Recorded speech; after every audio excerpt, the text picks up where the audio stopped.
Okay, I'm so sorry. While waiting the speaker, I would like to ask all of the participants, how are you today for this session? We are doing good, Alhamdulillah. Good, alhamdulillah. Good, alhamdulillah. The session is very amazing. Baik, alhamdulillah. Yeah, it's like directly aligned Good. with educational career that we all have. So yeah, it's very Yeah, insightful. learning new things, new insight Yeah, today. good, Alhamdulillah.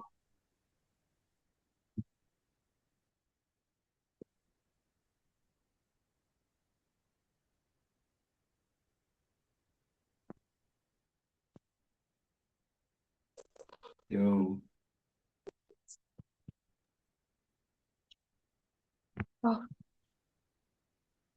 Oh, So sorry everyone for the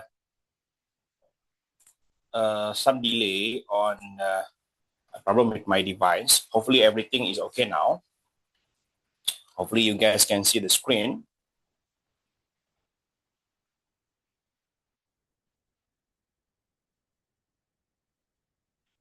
So by the way, so thank you so much, Miss Moderator, Miss Shinta. Is it okay now? oh, your screen is not show. Is it okay? No, sir. The screen is not showing, sir. Oh, okay, okay. Starting screen. Check your connection, maybe. Yeah, I think the connection.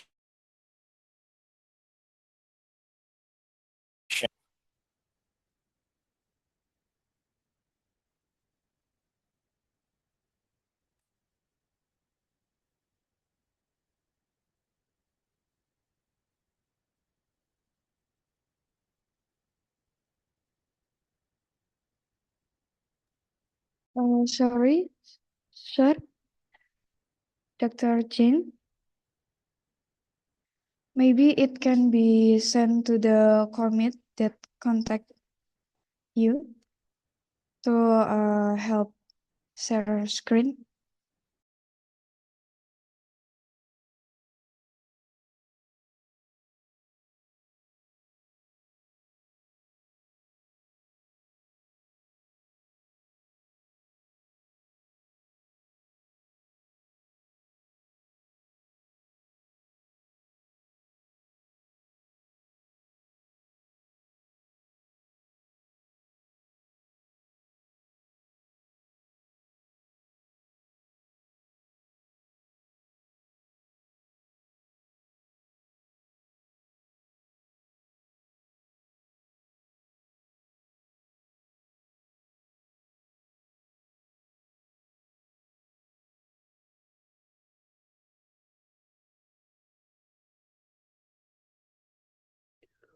Assalamualaikum, ma'am. Sorry for interrupting.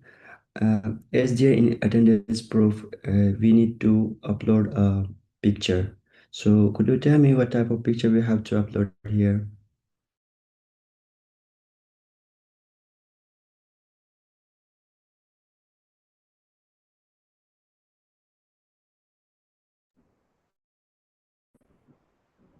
It might be we can upload the screenshot of the meeting, so it would be evident that we have attended the meeting, I guess. Maybe someone can explain the first material from Dr. Yang Ming Lee.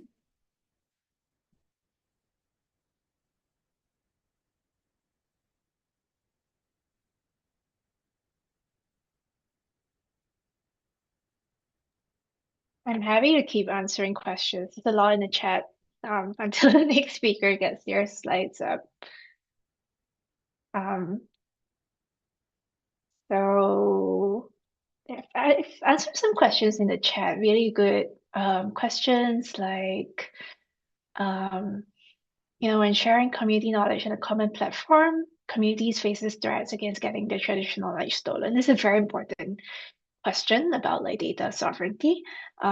So I think what we really need to do is to make sure the community is consulted at every step of the process, getting their permissions and consent about sharing information and knowledge. Because obviously some knowledge is very closely protected, some knowledge is sacred, some knowledge is only passed down through oral traditions to people who in the community who are deemed of a certain status or position to receive this knowledge. So it's very important to understand from their perspective which forms of knowledge can be shared, what they want to be shared, and how it can be shared as well. So involving them early in research design is quite important.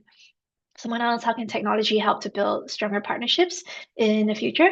I think, yeah, taking note that, or always being aware that technology is not the single fix. You kind of need to think about the social science aspect of technology as well, like how might it how it informs the ethical use of technology. That's quite important. Local communities aren't interested in using technology, so especially like mapping tools, they're interested in remote sensing, they're interested in using GPS tools, they're interested in all sorts of things, like how to use even like video technology to tell stories. So providing training for them can help them to advocate for themselves, and understanding for them to understand technology more is also for them to be able to better engage with it, especially if people are trying to kind of impose technological solutions on them.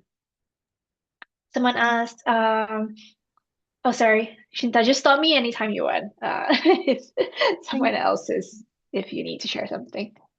Okay, thank you, Dr. Yang Ming Lee. Okay, Dr. Jen. Yeah, so thank you so much. Can you guys see the screen first? You can present. Yeah. Yeah, it's clear. Yeah, so thank you so much. So sorry, Yeah, now we everyone. can see. We can see. The 100 and 158 participants, most probably including me. So waiting another 10 minutes for my delay. So sorry, everyone. By the way, thank you so much for inviting me to speak on this Cosmos, or the Collaborative Summer Mission on Sustainability, or SDG. So basically, I will focusing on the Sustainable Development Goal 10, which is reduce inequality. Yeah. So please do let me know if say I'm stuck with internet and so on and so forth. But so far, smooth, right? Okay. So I believe that the moderator has summarized about me, my role in the university, as well as my role, especially in localizing the SDG. So currently, is the board of advisor for the BUBW SDG. I will give very short introductions about the initiative that maybe just sharing how the Malaysia, especially the governments, focusing on localizing the SDG on the every levels of the what we call that the nations, right? Okay, so so this is basically the outline of my presentations. For sure, I will give some introductions about the Sustainable Development Goal, but most probably the previous speaker has provide a clear, what we call that, introductions about SDGs. So most probably I will skip few slides and I will provide some sharing from Malaysia, how we localizing the SDG through the BUBW SDG, and also a few other what we call that mediums. And for sure, we are looking into the SDG 10, the inequality, why it's matter, challenges, and so on and so forth, and how we advancing SDG 10. Okay, so I think I don't need to expand much on what is SDGs. As overall, we have 17 goal SDGs. For sure, you know what are the themes and so on and so forth. But again, the aim of this goal is basically to find and to achieve peace, prosperity for people and the planet, right? So to make sure that we have a balanced development, basically. Now, I don't want to expand much on this one, so just a very brief, we call that info. Yeah, so we have 169 targets, and we have 247 indicators, right? In the SDG 10, so we have a few indicators and targets. So we need to understand this to make sure that we're able to achieve the what we call Agenda 2030, which is less than 5 years from now.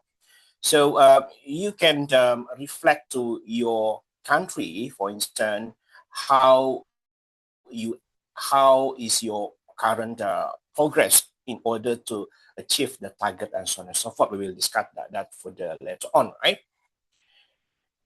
Okay, so now just sharing with you guys in how the Malaysian government, localizing the SDG, because the SDG is basically from United Nations, is to it's a global perspective. Yeah, it's a global perspective, and in order to achieve that, most probably is quite unrealistic. Yeah, unrealistic on certain indicators, especially on developing countries, right? Like Malaysia and a few other countries. Therefore, in 2019, in order to fasten the process of localizing the SDG, so the All-Party Parliament Group Malaysia Sustainable Development Goal have been founded and have been established, right? Which focusing on to provide a platform for MPs from lower house as well as upper house to discuss and to initiate any localizing activities. This involves finding issues on the ground, why some issues, some indicator still found to be challenging, in order to achieve that. And for sure, we need to have what we call that projects to also initiative in the ground to make sure that we're able to fasten the process of localizing SDG. And for sure, we need to have the capacity developments and impact assessment and some policy, advocacy need to be done. So this is basically what the ABBGM is all about, So basically in sharing first, so we have covered 143 parliamentary constituency all over Malaysia, and we have more than 1,000 project through communities for communities projects and so on and so forth, as well as few other projects to make sure that we're able to tackle all the what we call that barrier in the ground.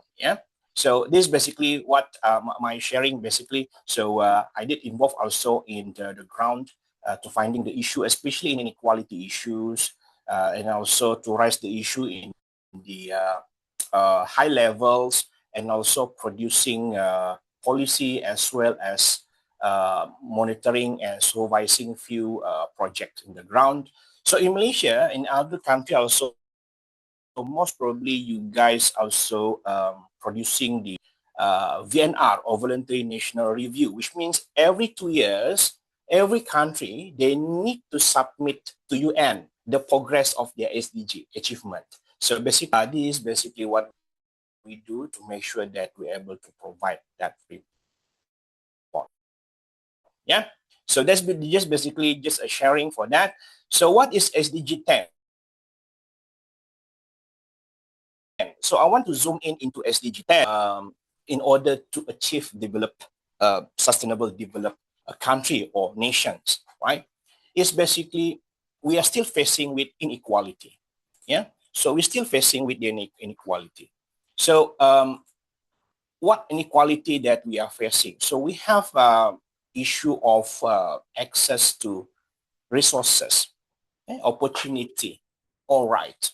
So that is inequality that we are facing now. So therefore, Sustainable Development Goal 10 is a global commitment to reduce inequality within and among countries, right? So that is basically what we want to achieve in SDG 10, right?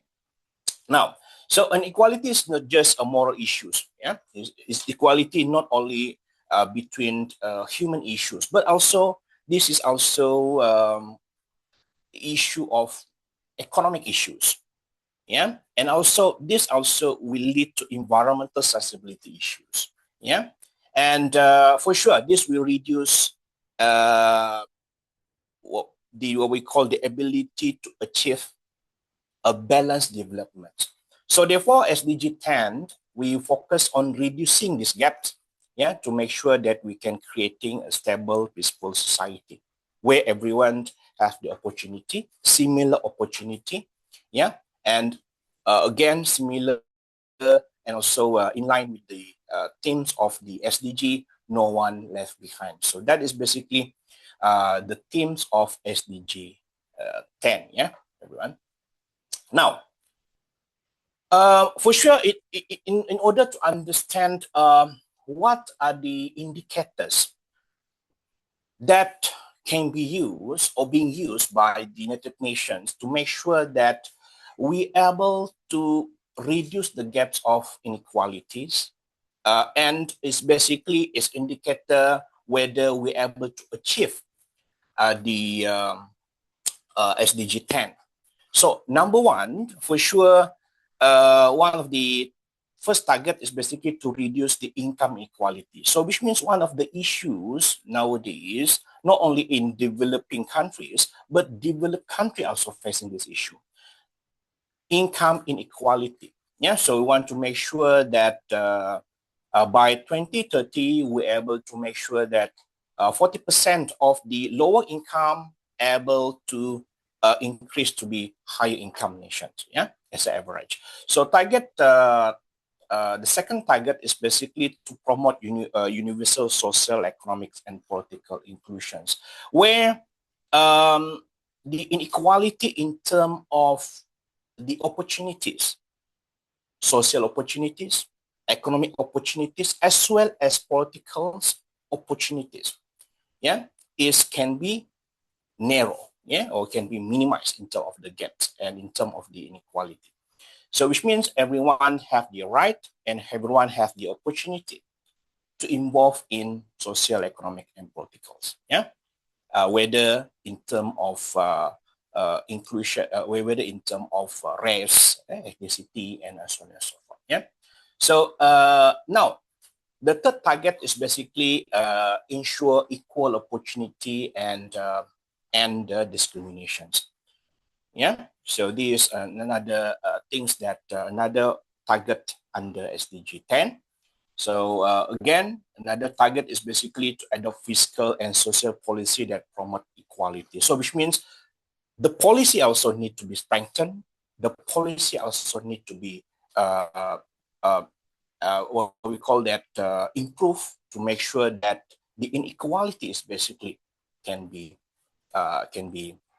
reduced in terms of the gaps. Yeah. So not only that, not only in terms of we will also look into the global financial market institutions, whether the inequality not only between people, human to human, but also between nation to nations. Most probably some nations, some country facing what we call that inequality in terms of opportunity. So opportunity in terms of trading, for instance, yeah, and in terms of politicals, we call that empowerment. So that is basically the target 10.5. So another target is basically 10.6 to enhance representations of developing country and financial institutions. Yeah, so whether the country have what we call opportunity of decision making in the global international economics. So we want to make sure, especially developing countries, whether they have these rooms, whether they have this opportunity to making decisions or not in the global perspective. So this is very important. And for sure, that is another issue in terms of migrations policy. So we are looking into that also. There's another special and differential treatment for the developing countries. Yeah. And the assistance and investment opportunity for a least developed country. And for sure, the last target is basically the reduced transaction cost for migrant remittance, right? So this basically the target. So for sure, we have time later on. You want to ask any of the target, but I want to share with you guys the current progress is very important, yeah, on each of the target. Now, if you look into the income inequality, first we are looking into the income inequality. So here we are using the Gini coefficient. I don't know whether you guys familiar with the Gini coefficient, but Gini coefficient is basically a method, yeah, statistically method to find out the gap between the lower income as well as the higher income. So if you say the gap between the lower income and the higher income is what we call that higher, then it's also reflecting that inequality is higher in terms of income. Yeah, so you can see that the inequality is in some country is increasing and some country is declining, right? It depends on how the policy have been designed in that country and in the initiative in order to reduce that what we call that issue of income. And if you can zoom into here, because I also have limited time to explain this, but if you can see here, which country have the highest income inequality? Now, we can see that, so it is basically the total income of one country. In there are certain countries, for instance, South Africa, is basically most of the income in that country is contributed from the top 10 or what we call the top income earners or the richer individuals in that country. So only 6% contributed by the lower income. So which means the income earned by the lower income and the richer is very huge in terms of the gaps, right? And we can compare with other countries, right? So it shows that income inequality still one of the what we call a major issue in terms of inequality, right?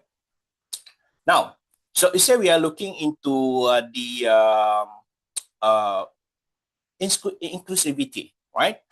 There are some countries have issue of inclusivity in terms of race, gender, religions, disability, which means not there are certain groups who have what we call barrier, yeah, and also there are gaps between the across the social dimensions, right? So we can see that this is also the rank, yeah, showing that some countries also experience what we call that higher issue of inequality, yeah, in terms of inclusivity of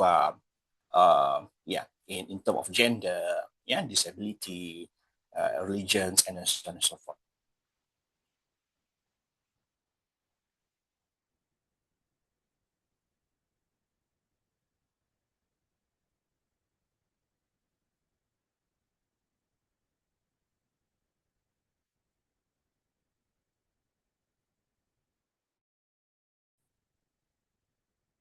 And also, yeah, in terms of gender, we are also looking into the gender as indicator. So we can see that basically the gender inequality, looking into the health, access to health, in terms of empowerment, whether the females or male also will receive what we call that equal opportunity, and also in terms of labor market. And also we are using the gender inequality index. It shows that in some country, the gender inequality index is quite high. Yeah. So we call the lower Gender inequality index shows a better performance in terms of gender inequality. But some country is very high, which is almost 1, and some country is lower. So it shows that imbalance in terms of how country is looking into solving issue of gender inequality. So it is very important also indicator.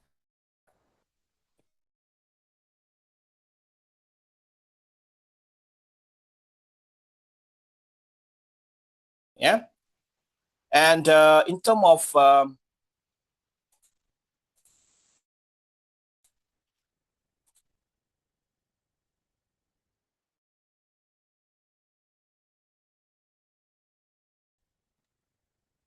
now, this is basically governments, the freedoms of some countries have what we call freedoms, and some country has lower freedoms. So this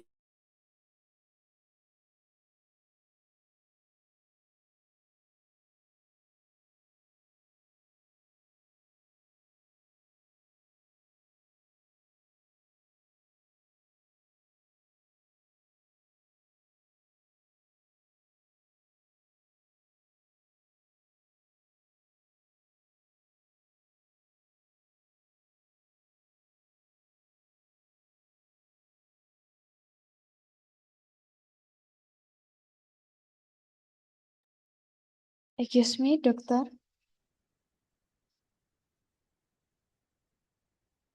Okay.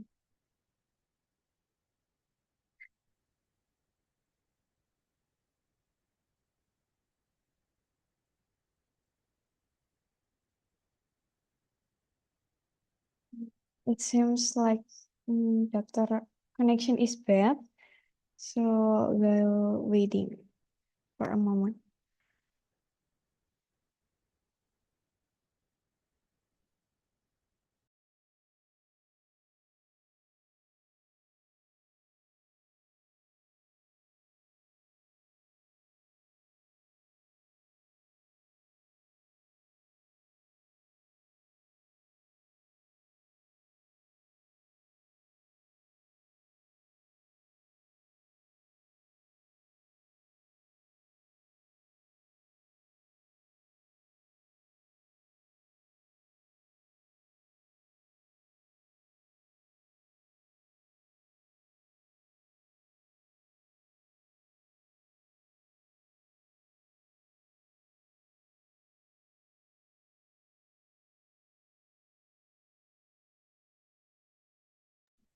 Okay.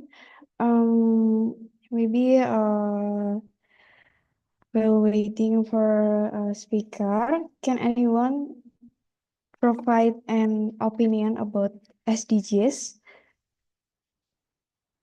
especially SDGs 10? You can raise your hand. Each.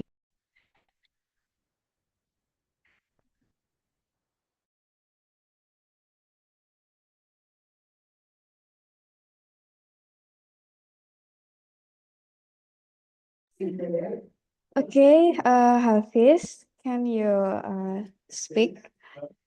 Open your mic and ask your opinion.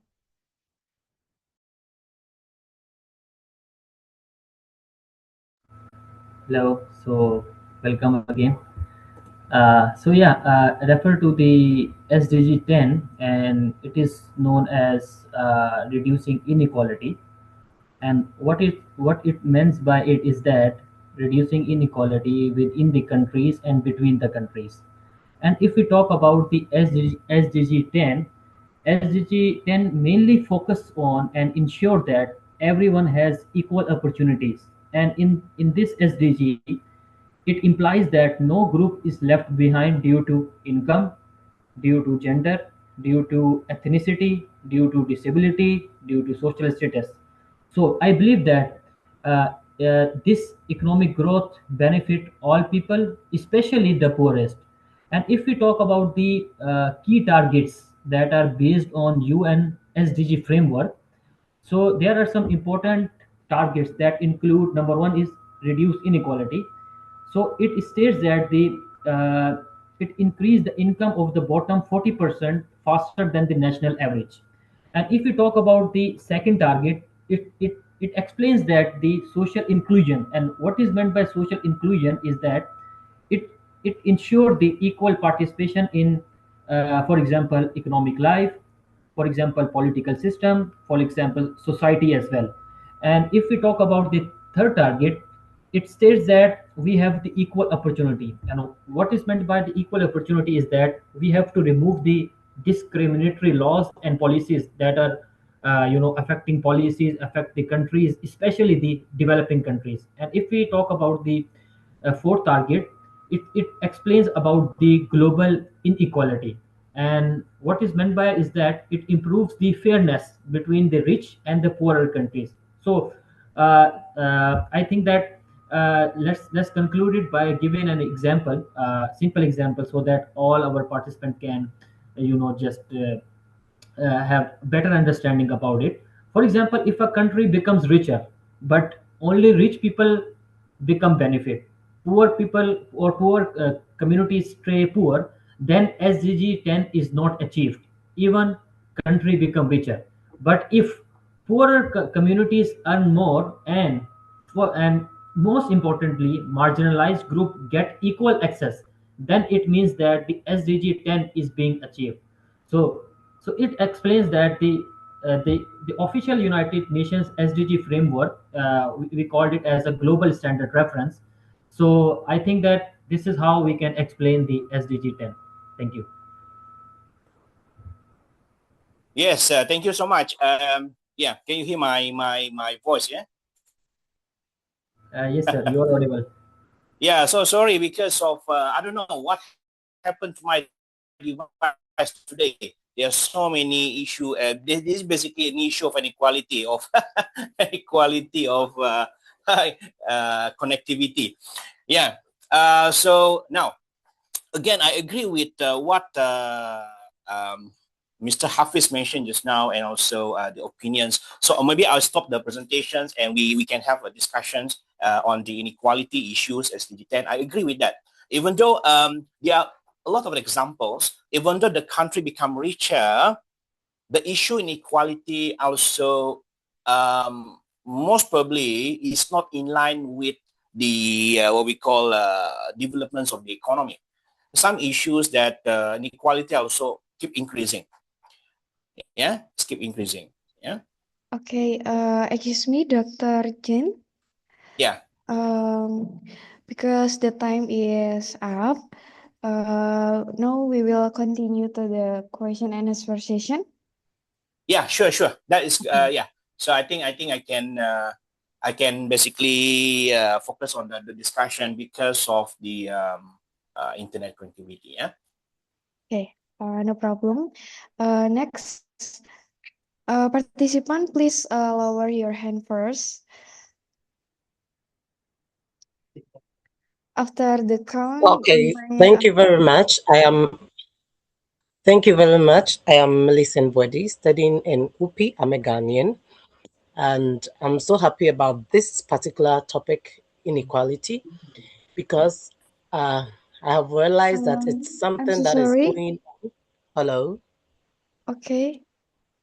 It is something that is going on and happening. Please, can you hear me? Oh, okay. Yes. I can hear you.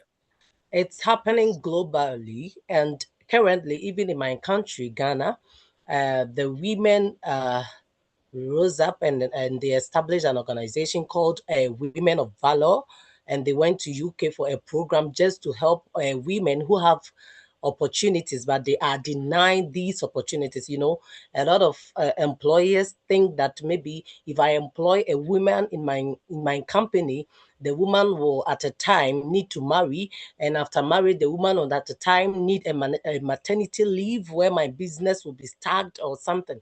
So a lot of women are being denied opportunities, even though they have higher qualifications, even better than men.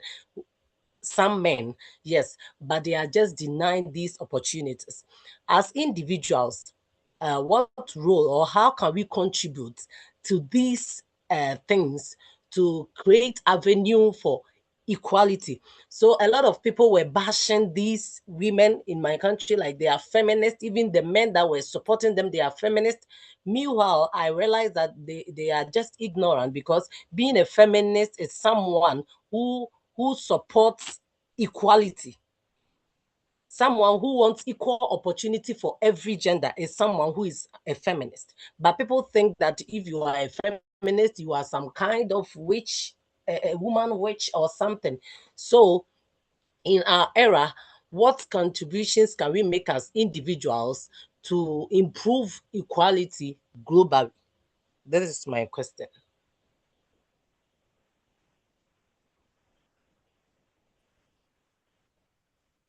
Hello? Can you hear my voice? No, I wasn't. I'm now hearing you. Now is it okay? Yes, please. Yeah, so now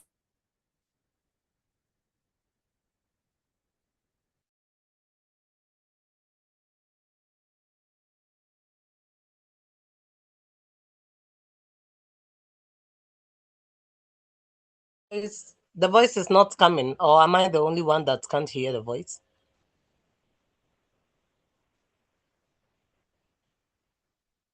Hello? Brother, we hear your voice. I think sir is lagging. Rather, you hear my voice, but we can't hear the voice of Professor, Junior. yes, sir. Okay.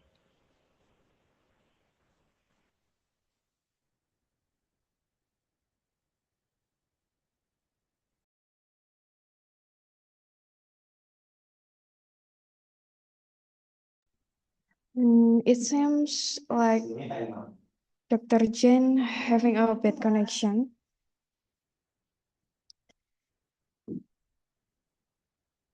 sorry, moderator, because I changed to my phone. Is it okay?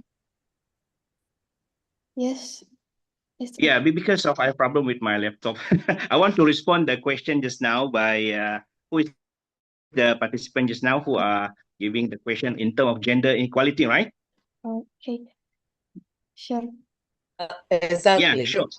Yeah, so now when we look into gender inequality, first what we need to look or what we want to improve or change is basically the policy, right? It's a policy that can promote the gender inequality. First, now we need to have so what we do first we need to understand the issue in the ground, yeah, the community issues basically, because the problem with the policy, they are looking into the what we call the macro perspective of an economy. Yeah, so not look into the issue of gender and so on and so forth. So therefore, the best practice is basically we need to have the issue mapping cases specifically for women, right? Yeah. So women, then we need to bring this up to the policy level. So one of the things that we need to do is we need to change or we need to improve the policy. Number one.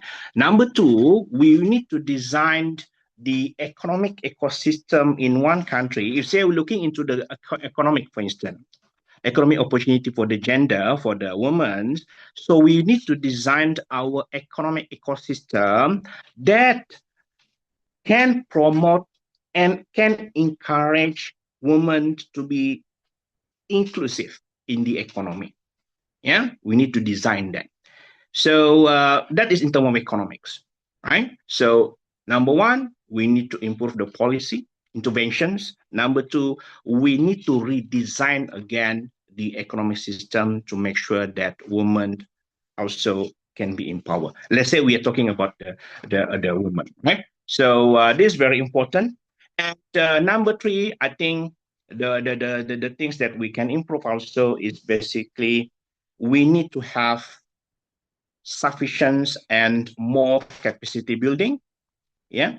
So capacity building to make sure that we can change the mindset of the policymaker, we can change the mindset of the industry, we can change the mindset of the people to make sure that we can tackle the issue of gender. So there are three things that we need to look into. The capacity building means we need to localizing the ideology of SDG from every level of the nation. Yeah, so that is basically my comment on that. So maybe we can look into other questions. So is it okay?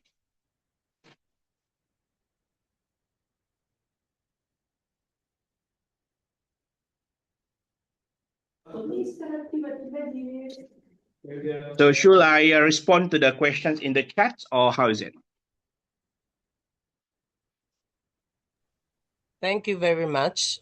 Thank you very much. So now we have three contributions, policy and mindset. Thank you so much.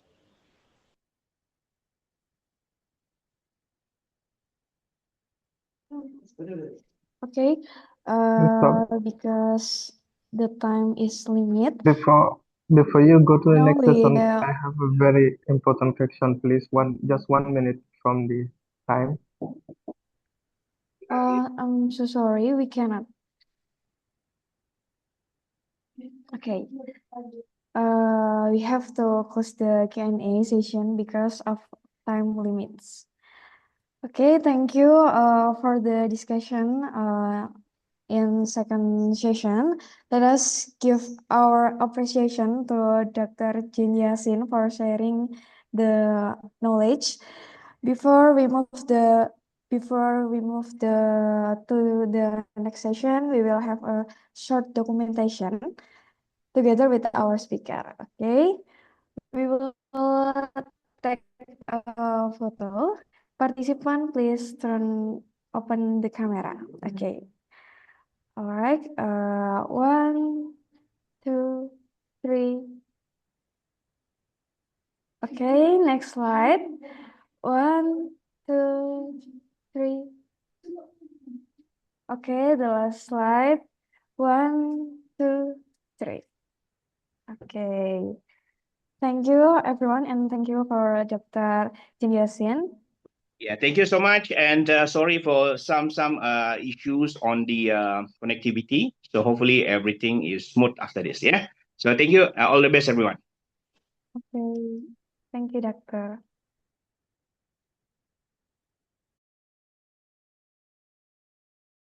Please, apart from the first attendance form, do we have any attendance form for this?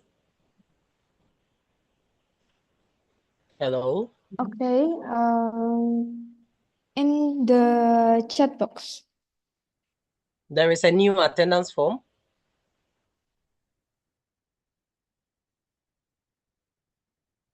Is this just one or are there others? Is it that every session have an attendance form or one for all the session? Okay. Now we move to our third session about sustainable development. 19 is peace, justice, and strong Moderator, can institutions. you hear me? Yes, what? Can you hear me, please?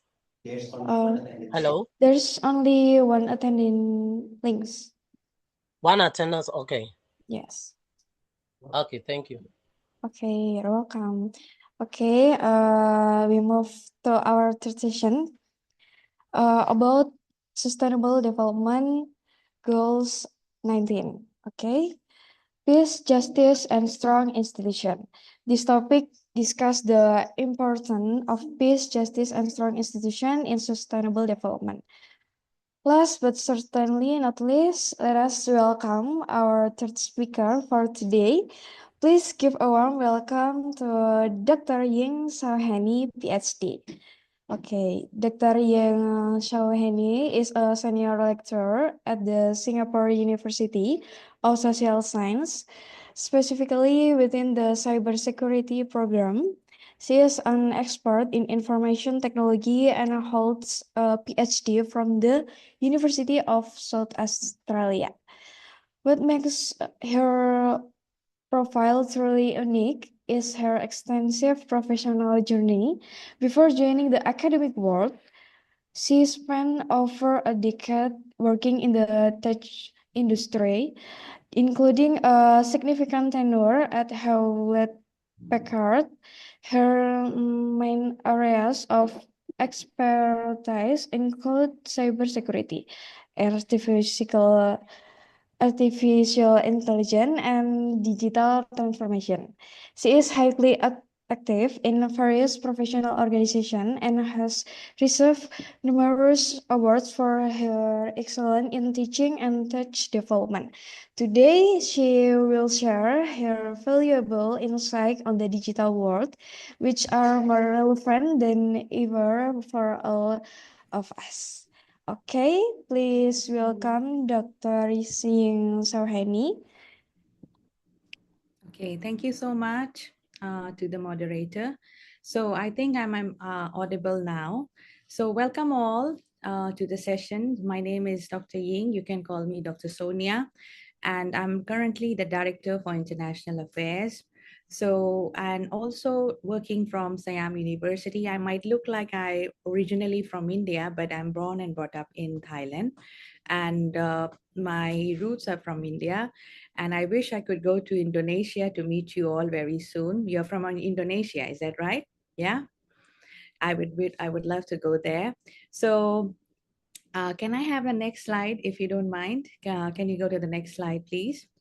So the session for today is about SDG number 16. And very importantly, it's about peace. Right now, currently, we are going through the conflict. We are going through the war situation. Can I go through the next slide if you don't mind? Thank you. Slide is not visible. Is it coming up, by the way? Or shall I share the slides if you don't mind? Okay, it's coming up. Is it visible now? Is it okay? Yes? Okay, Yes, ma'am. perfect. So the SDG number 16 is peace, justice, and strong institution. And one of the 17 sustainable development goals. So it's all interrelated. If one has an effect, other will also has an effect as well. It's not in the silo. Focus on peaceful society, access to justice, and strong institution, very importantly. I'm also teaching SDGs in my university, and it's about Master of Arts in Peace and Conflict Resolution. So very importantly, right now, everywhere we are talking about what is going to happen in the future. Oil prices are increasing. Yesterday it increased in Thailand. I think it might increase in Indonesia as well. So the conflicts are happening. Can I have a next slide if you don't mind? Thank you. And the important part for peace, strong institutions is about the global peace, which is growing louder and a quarter of the global population. We also have LDC. Does anybody know what is LDC? You know what is LDC? Anybody? If you can vote, if you can put it in the chat box, I can send you some chocolates from Thailand. What is LDC? Please don't Google that up. What is LDC? Anybody? I can send some chocolates from Thailand. I think, ma'am, it's least development countries. Least developed country. Very good. So we have a student. Very good. And maybe I can mark you and I can send some chocolate. You're in Philippines, right? Are you in Philippines? No, ma'am, I'm in Indonesia. Basically, I'm from Pakistan. Oh, you're from Pakistan. Okay. Yes, Salam alaikum. So right now, very good. I will try to send chocolates from Thailand, and it's about least developed country. And you can see that everywhere when we have poverty, first of all, SDG number 1, which is no poverty, and second is zero hunger. It's all interrelated with the peace as well. So peace is promoting peaceful and inclusive society for sustainable development, providing access to justice for all, and building effective, accountable, and inclusive institution at all levels, right? And a record of 100 million people had been forcibly displaced worldwide, which is like about, you can see that where peace is suffering, people are suffering, corruption is found in every region. And 1 out of the 3 world's population, mostly women, fear walking alone in the street at night, especially in some parts of India, you can say. But Thailand is very secure, and corruption is also founded. As I told you, corruption is everywhere. And in some of the countries, and especially in Thailand, we are having a lot of political instability. We have changed the prime minister for last 2-3 years. It's very unstable. And can we have a next slide? And very important, we also have the, what is the definition of goal number 16 is about promoting peaceful and inclusive society, where people everywhere should be free of fear from all forms of violence and feel safe so that they can go about their lives wherever they are, ethnicity, faith, or sexual orientation. It's also about gender equality. It's also about SDG number 5. As I told you, it's all interrelated. It's also about decent work and economic growth as well. So it's also SDG number 9 or 8. As I told you, it's one has an effect, the other will also has an effect. And can we have a next one? So very important, the inclusiveness is there, where we would like everybody to go together towards the peaceful act to promote peaceful and inclusive society. Next slide, we are talking about is about the government, civil society, and community need to work together to find the lasting solution to conflict and insecurity, and strengthening the rule of law and promoting human rights, which is a key to this process. And it's like reducing the flow of illicit arms, combating the corruption, and ensuring inclusive participation at all times. Among Thailand, I am from Siam University, so there are only 4 universities in Thailand which are offering the Master of Arts in Peace Study and Diplomacy, or you can say the conflict resolution. So one is Siam, another one is Payap University, which is in north part of Thailand, Chiang Mai, and another one is, I think, Mahidol University. And I think another one, Thammasat probably. So there are only 4 of them which are offering this program. So under this program is something related with NGOs. If you're interested for the future program for Master of Arts, you can try to even email it to me. I can send you my email and we can discuss it over. Can I have a next slide? So this is about the targets and this is about the indicators. So the SDG number 16 comprises of 12 targets and 23 indicators, and it covers the measures on violence, which is 16.1 and 16.2, and also measures on the illicit flows, and also the crime, corruption, and bribery reduction, and also measures to promote the broad rule of law. Now, some people will say, what about the war, the situation? Now, the war is not, you can say that the war is not indicated or is not measured by the UN United Nations. It's by the state government, it's by the country, which is giving their own regulations. But SDG number 16 is just like giving a practice, a book, a regulation that if you try to go through it, you will promote peaceful and inclusive society. So this is not much affected by the United Nations right now, okay? Now, can we have a next slide? Yes, next slide. So the targets are here, the indicators are also here in this slide, which is where we can see that it covers like on violence and also, yeah, here we go. So these are the targets. If you want, I can, you can ask the organizer, they can share the slides. It's all about the SDG number 16, so you can get a lot of information. So you can see from the SDG number 1, which is like the target, where we reduce the violence everywhere, right? And then we have target 16.2. We have also among that about the children. And then we have 16.3.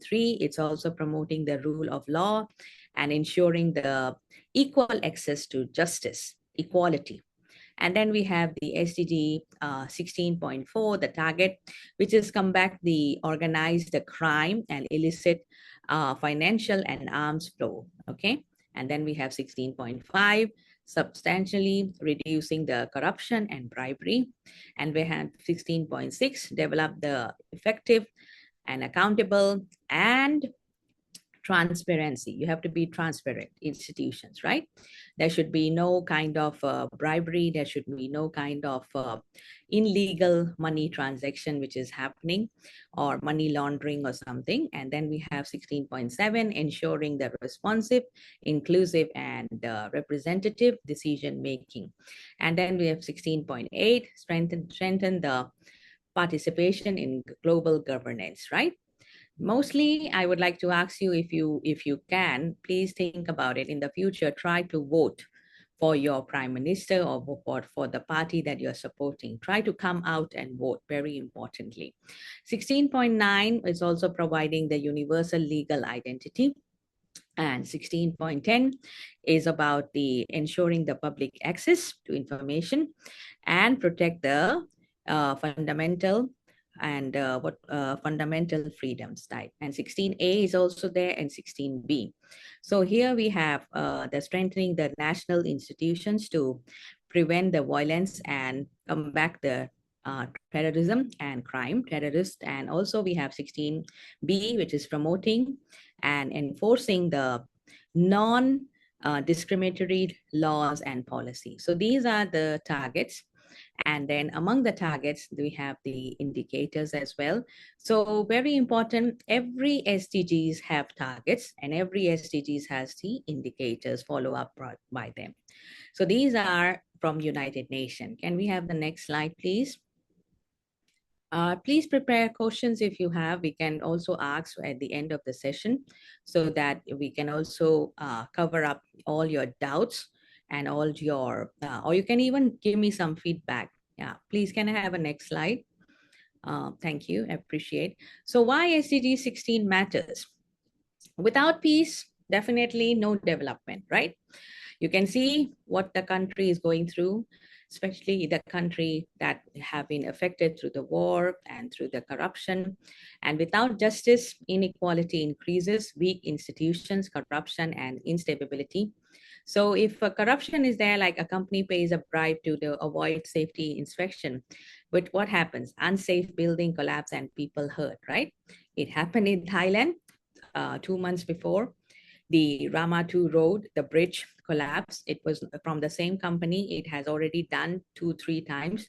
So now that company has to be shut down, and it's like illegal, and safety measures has been there.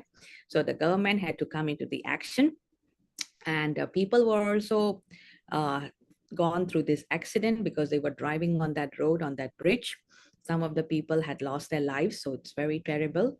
It's really a big tragic. So crime, police are weak or corrupt, crime increases, and people feel unsafe in daily life, right? It happens, especially in some countries like in the Southeast Asia or South Asia. Unfair law is there. Rich people win the cases easily while poor people cannot afford the lawyer. So justice is unequal, right? So this is very important, that SDG 16 definitely matters. And next slide. So as I told you, it's all interrelated.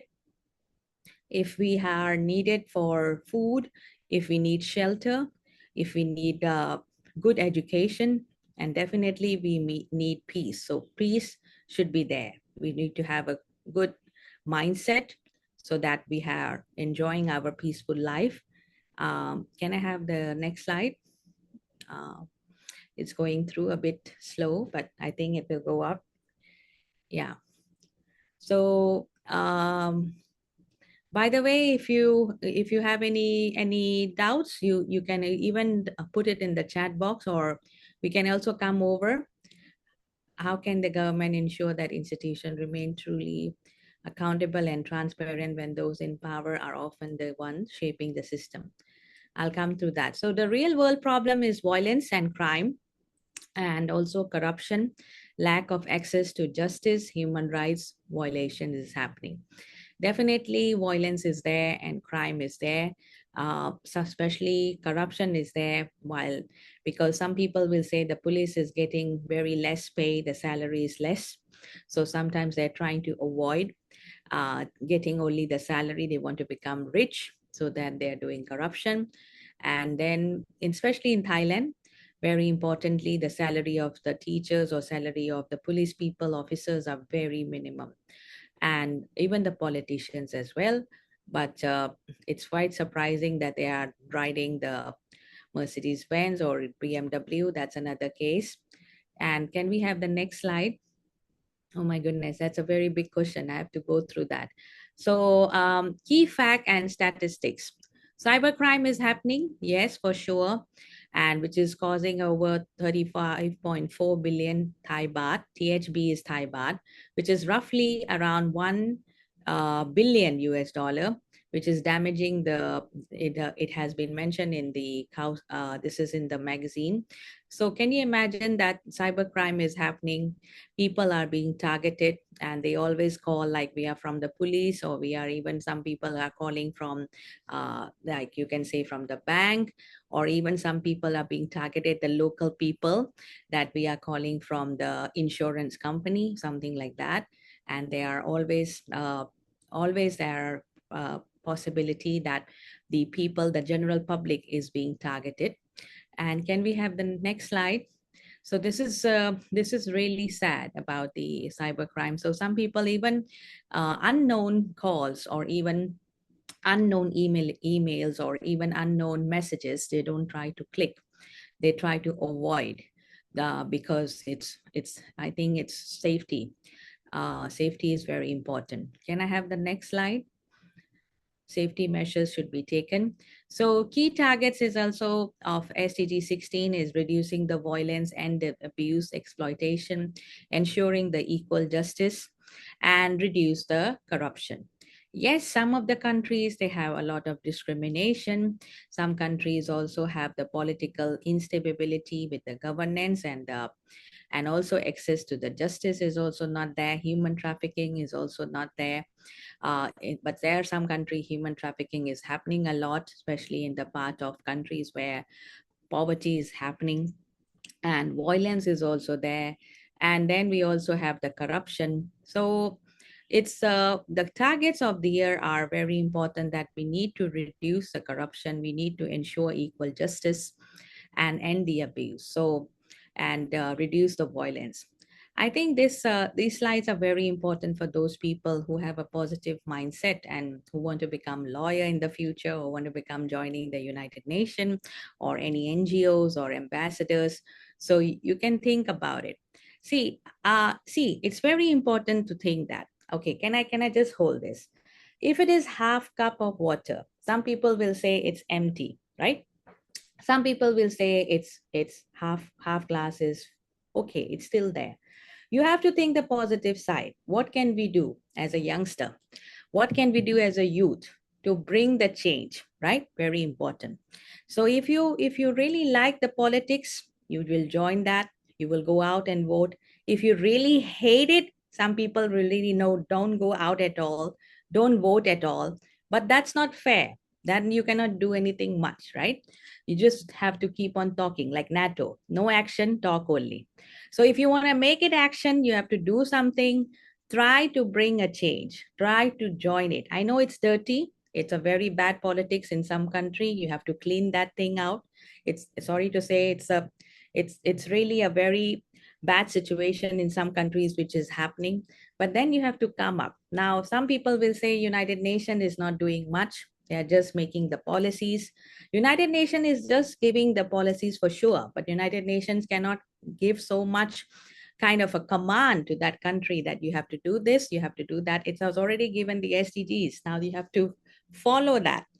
Like, can I have the next slide? I'll show you some more slides. Giving the, can we go to the next slide?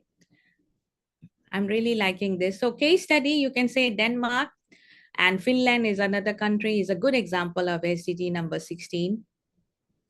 And it's a strong institution ensuring fairness and low corruption and trust between the government and people. While Somalia is showing what happens when SDG is not achieved, and weak institutions lead to insecurity, injustice, and instability. So there is one another question some student has asked: how can young people play a role in fighting corruption, and what support is the government giving them to do so? So can you imagine, have you seen a country known as South Korea, right? In 1960s, the South Korea was not in the world map at all for the economic development. But after so much of the hard work and dedication, now it's top 10 country. It has even beaten some of the companies in Japan of Sony, right? Samsung is there. So very important, you have to come up with a mindset that you have to win the game. Now, how to win the game? Sometimes you have to play dirty games as well. You have to win it in a way that you really have to come up. So now South Korea is really top 10, right? And they work very hard, from the K-pop to the Samsung to the even the food industry and barbecues and bonbon chicken, whatever they're doing. They have really come up a lot. So now what can the young person can do? Very important. You have a mobile with you. You have a gadget with you. If there is anything which is happening, record it up. If you have guts, put it up on the mobile, on your YouTube, on your channel or Instagram. You will become famous as well. You can stop corruption as well. Nowadays, the IT is, social media is talking more than even the classroom teachings, right? So if you can think about it, there are many ways out. As I told you, there are many ways out. You need to have a positive mindset. You can do as much as you can. How can country work together? I feel truly fortunate. Okay, thank you very much, Nathan. So how can a country work together to reduce corruption and build honest and transparent institutions? As I told you, some youth in Thailand also, they're coming out for the protest. They're coming out to say that we don't like these politicians. We don't like the election which is happening. The election was fraud. So you can raise your voice, very important. But then you need a big network. You need big people to support you. Big businesses, big people, the big giants to support you. So can we have the next slide? The slide mentioned that the rich people win the cases. Yes, it's happening. It's happening that unfortunately, many places that the poor farmers, even there was a case in India that the farmers had to suffer because the political situation was so bad that they created a tax issue for the farmers, right? Once we are saying that we love the farmers, we love the soldiers, they are the makers of the country. If without farmers, what can we do? What are we eating? Aren't we eating crops from the farmers, right? If we're not supporting the farmers, what will happen to our kitchen? We have no fruits, no vegetables. What can we eat? We're going to eat like a packet food, right? So this is quite important to see about that. Can we have the next slide? Yes, there are peaceful protests that you should do. And yeah, this is a protest happening in Thailand. Can you see the flag of Thailand? This was not because of the red shirt, yellow shirt. It was because we don't like our prime minister. We don't think that the prime minister suits the country. But then there is another issue. There are no other suitable prime ministers coming up, right? The election was also, it was a big corrupted election. It created a corruption because the people say we voted for another party, but that party did not win and the wrong party won. So everybody was creating a chaos. So peaceful in Thailand, yes, it's a peaceful country. People are very courtesy. They love to have a soft voice, but the youth is really coming up a lot. They really don't like to say that, we should just control our emotions and go with whatever the mother, father has done. They have their own mindset. like what Bangladesh has happened or Nepal has happened. So regional unrest is there, protest is there, but right now it's still stable. And because if you don't have the stable country, that's another effect. It's a silo, as I told you, we're not in the silo. It has an effect everywhere. The problem with Thailand is if we have a lot of protests, the tourism, it's a tourism country. So the tourism rate comes down. The economy also comes down, right? So that's a big challenge as well, because right now Thailand is another way to say that it's a hub where a lot of airlines are coming in, people are also coming in. And can we have the next slide? I think we are really liking this chapter where we are going through the SDG number 16. So justice system is rule of law exists, courts and legal institutions. And what happens is the delay and the unequal access is happening. Yeah, next slide. And we also, I'm not pretty sure how much time do I have. Strong institutions is also there. And we have government reforms. We also have digital services. And the another thing is about corruption and accountability. So here we have police has arrested some people also in some parts of Thailand, which is Pattaya, about the corruption or about the illegal cyber crime that they are doing. And next slide. And we also have the anti-bribery. It's also about anti-corruption policy, human rights initiative, legal reform, and community participation. Next slide. I have to go fastly. And where we have a key challenge, we also have political instability, we have corruption, public trust issues are there, and southern conflict. We have also conflict earlier with Cambodia. At the border. We also had a big conflict in the south part of Thailand. And you can also imagine that Thailand was also feeling very unsafe in some ways, but capital did not have much effect in Bangkok or in the other parts of in Thailand, but it was a southern conflict. Next slide. We also have a future improvement. Now we have to talk about positivity. So we also have monks. So it's a Buddhist country. And we also promote the peace building. We also have citizen participation. We also increase the transparency. We also strengthen the rule of law. And now we have next slide. Yeah, so as I told you, this is, I love this photograph where you can see all the SDGs are interrelated with SDG number 16. We also have conflict and violence and corruption weakens the government, lack of justice increases the inequality, supports all the SDGs, which is SDG number 16. And then we have, next one, please, yeah. Then we have key targets, which is reduce the violence and the exploitation and promote the rule of law, reduce corruption. Next slide. So that we can finish it up. I think many people have questions. So next slide. Okay. Next slide. So example, around the world, peace building program, anti-corruption reform, digital governance, you can say walk for peace is happening, and also digital governance is also happening, and community policing policies are also there. Sometimes even in our university, we are doing a lot. Like next slide, I can show you some pictures while finishing it up. And this is the peace walk, yeah. And next slide, which is SDG 16. You can go through that. We can, I think I've already mentioned this. Next slide. So role of education, yes, quality education, SDG 4. It's also very important. As I told you, it's a responsible citizenship is there, civic participation, awareness of rights is there. Next slide. Yes, Myanmar also has a problem. Yeah. How can individual help? We have to respect law, report the corruption, as I told you, promote fairness, engage in the community decision. And next slide.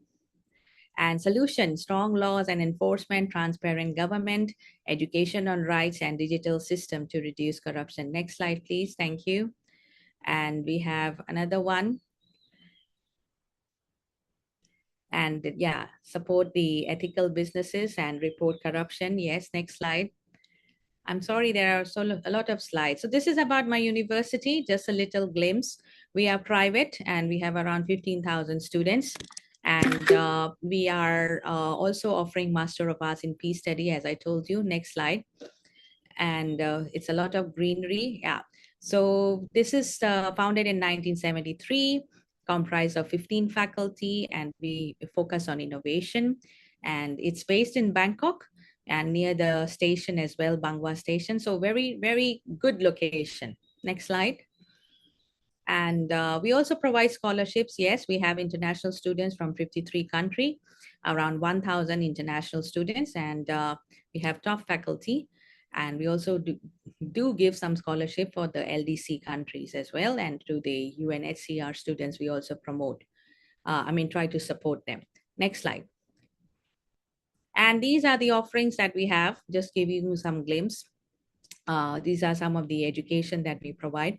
Medicine, performing arts, and dentistry, or some of the colleges are offering in the Thai languages.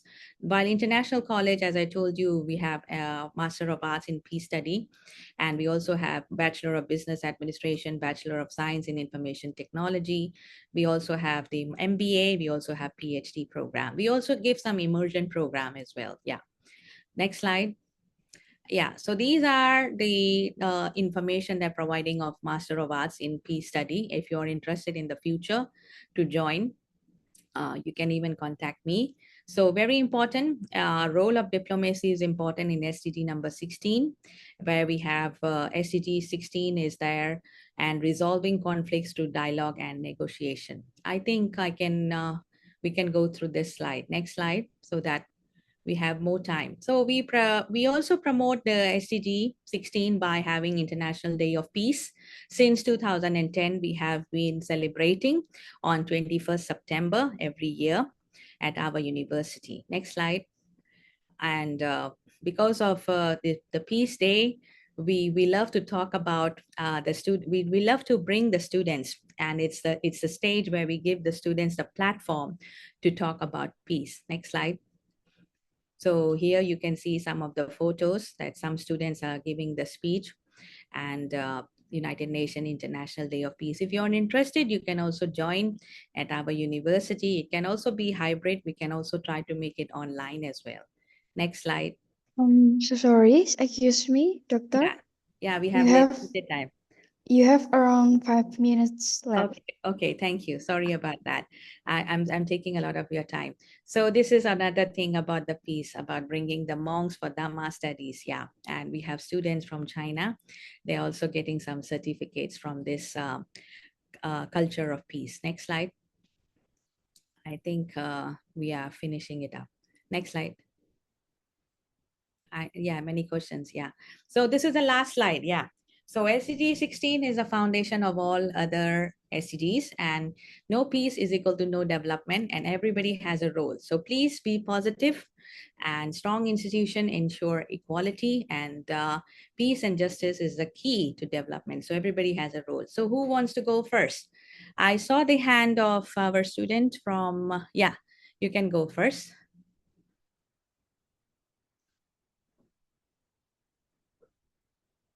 You're muted. Okay. Thank you so much. Today I'm enjoying the topic. Seriously, I'm blessed to be here. I would have missed if I didn't come to this. I would have missed a lot. Okay, my question is, what investigative procedures do forensic auditors follow when handling like these corrupt cases or fraud cases in our public institutions? Can you repeat Because that again? I believe forensic auditors have roles to play in detecting fraud or these corrupt schemes in our public investigative procedures they will need to apply to expose these fraud cases and fraudulent acts. Excuse me, for participant Millicent, please maybe I'd like to apologize to other participant who ask the Dr. Ying to be fair. Okay. To be? I cannot hear. To be I'm fair. not hearing. What did you say? And now we will continue Participant, please lower your hand first. After the count, you may raise your hands again. Okay? Understand? Okay. Yeah, so one of the student was asking about the fraud case. Is that right? Where is she? I can't see. Yeah, you were asking something, right? About the fraud case. Hello? Yes, please. Yes, please. Yeah, Yes, please. so I'm pretty not understanding what you're trying to say, but the situation is something like this now, that if there is any fraud cases or anything, the legal justice has to take into the action for sure, that there has to be evidences. And if the evidences is very clear that the person has done something which is illegal, and then the actions will be taken. Maybe there will be some of the statement given by the you can say the judge. But everything in the, I think in the law, if you are a lawyer, you need evidences, very important, right? So evidences should be there that the person has done with this. It can be a digital evidence, or it can be a soft file or a hard file, which say that the person has done something fraud for sure. Like now, as I told you about the bridge situation, that the collapse had happened, so the evidences was there that the corruption was done by the company, and the corruption was taken care by the workers as well. You can say the construction people took so much of the money, the fraud money. So the evidences was showing everything. And then now they are taking the legal action. The company has to shut down, and the company share and stocks, everything has to collapse and say goodbye to the world. I hope I'm trying to answer, but because the voice was a bit, the problem was there through the online. So thank you very much, and hope to meet you very soon. Come over to Thailand, okay? And we have a next slide, next person, sorry. Our Abdul, yes, Abdul. Yeah, thank you so Yeah, much. Good, thank you. such an insightful lecture, ma'am. Yes, First, I'm introduce myself. My name is Abdul Akbar. I'm from Pakistan, yes, and currently I'm pursuing my master in sustainable finance right, in University of Islam International, Indonesia. right. So it's great for me to get the first chance from the moderator for the question, because still yet I the moderator didn't give me the chance as didn't the question chance to ask from the previous lecturers and speakers. So my question is actually about the corruptions. So if the corruption is, what is the foundations of the corruptions? It depends on governments or institutions. If they depend on institutions, so why governments still trying to mitigate and collapse, finish the corruptions worldwide? So according to your uh, experience, what do you think in this matter? How corruption depend on government or on institutions? Definitely, the corruption is depending not only on the government or the institutions. I would like to say the corruption depends on your uh, how you see as ethically whether it's right or whether it is wrong for yourself. Some people will say that I really need a shortcut to make money, right? I really want to become rich, and Yeah. within few days I want to become, within few months, I want to follow that person. He's my role model, right? So I'm just following that person. If that person is a corrupted person, I want to follow, right? So it doesn't mean that you're using your EQ or IQ level. You should have your own mindset. You should have your own strategy, that how you want to become. You want to become rich, but in a way that you want to become rich that you can have a good sleep at night, and you don't want to become a corrupted rich, or you want to become rich in that way. You should not blame only the government. Yes, the government in some places are corrupted for sure, but what happens after 6 months or 1 year? Some of them are in jail. Some of them are already persuaded that they have done corrupted. They have been suspended from their role, right? So it's not about the blame game I'm trying to say. It's about what strategy are you making, what admiration you're making, and what inspiring you that you want to do it in a way that, because everybody has a good knowledge of education, right?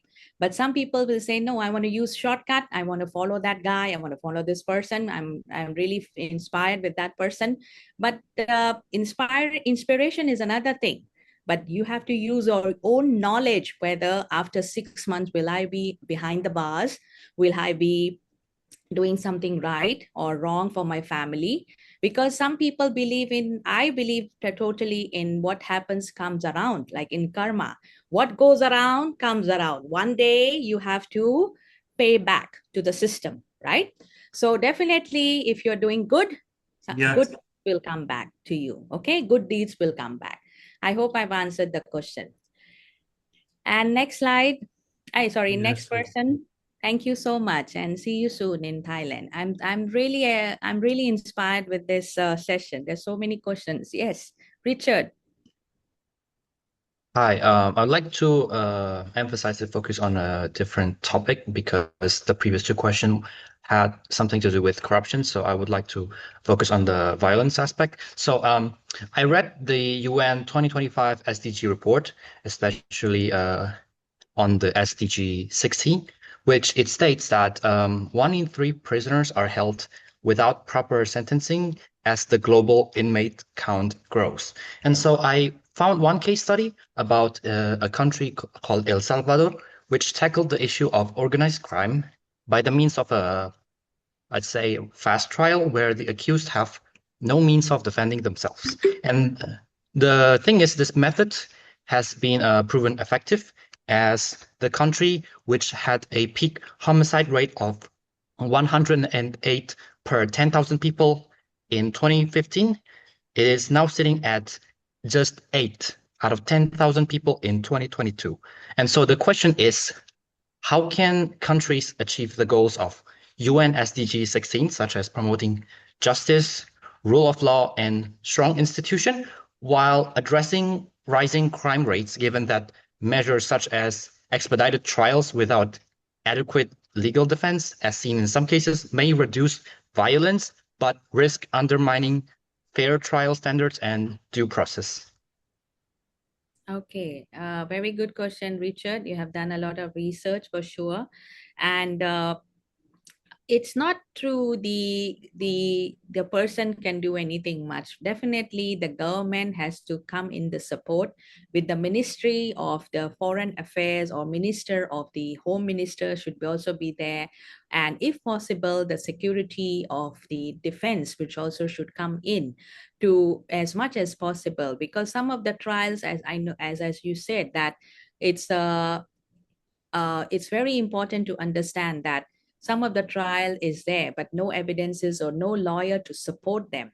But what can be done is, very importantly, the ambassadors of some country, or if they are from foreign nation, should also join in, if possible, to help those native citizens. Like some, frankly speaking, if I could give some example in Thailand, some of the cases are happening with the citizens from another country.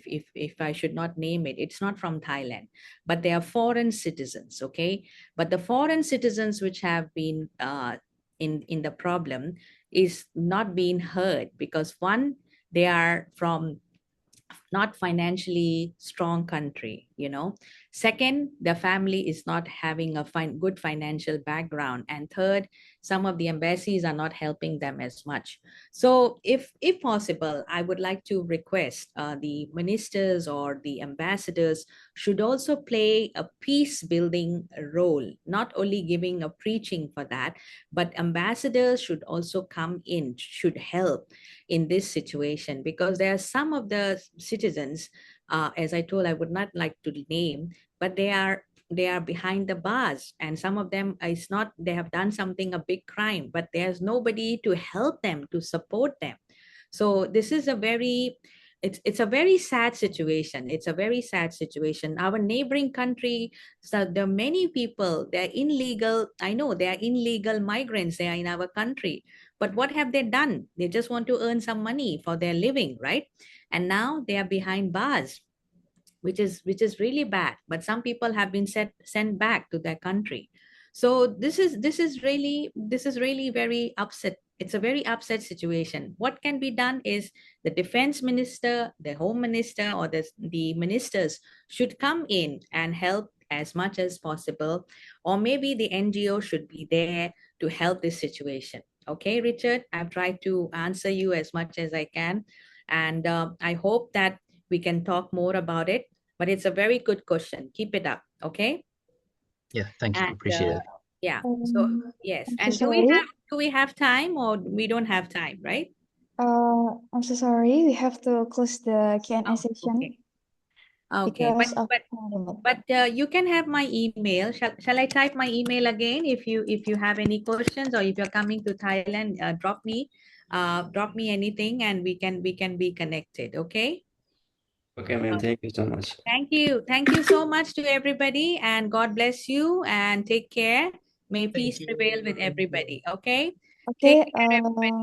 before Bye-bye. we move the next session, doctor, we will have a short documentation together. Okay, we will take a photo. Oh, we'll take a photo. Okay. Yes. Okay, participant, please turn open the camera. Please show your best pose and smile. All right. Okay. 1, 2, 3. Okay. Next slide. 1, 2, 3. Okay. Next slide. 1, 2, 3. Okay. The last slide. 1, 2, 3. Okay. Thank you, everyone. Thank you, Dr. Ying Henny. Thank you very much. And I would like to say that thank you so much. I really enjoyed. And thank you to the moderator, and thank you to all the students. It was a lovely session, and thank you, and happy Eid Mubarak to everybody beforehand. Take care. Take care, everybody. Take care. Bye-bye. Eid Mubarak. Take And care. Mubarak, ma'am. Same to you. Eid Mubarak, ma'am. Eid Thank you so Mubarak. much. Thank you. Okay. Thank you everyone for your participation in today's session. I would also like to thank all speakers and participants for the valuable discussion. As the moderator, I apologize if there were any mistake in my words or action during this session. Now I will return to the MC and I say thank you all. Okay, thank you for Shinta Marani as our moderator today. All right, everyone. I hope you all had a great and insightful experience throughout the session. On behalf of the organizing committee, I would like to express our sincere appreciation to all speakers and moderators for their valuable contribution and for leading such meaningful discussion. We truly appreciate the knowledge and the participants that have been shared today. Okay, as we are approaching the end of the day's programs, we will now move into the case-based discussion session. For this session, the technical explanation and the discussion will be fully guided by the assigned committee. Therefore, I would like to hand over the session to the committee in charge, who will guide you guys through the discussion and breakout session. Please enjoy the discussion and have a great session, everyone.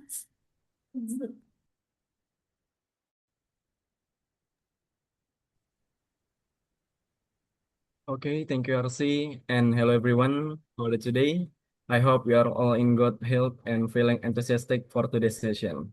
Today, I have the opportunity to explain the technical aspect of our case-based discussion based on the case we have just watched from our speaker. Let's begin with the presentation.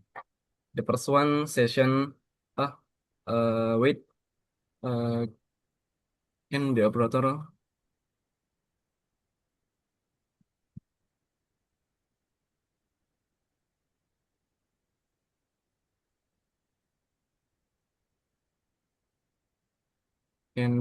maybe display the file presentation? Okay, thank you. The next slide, please.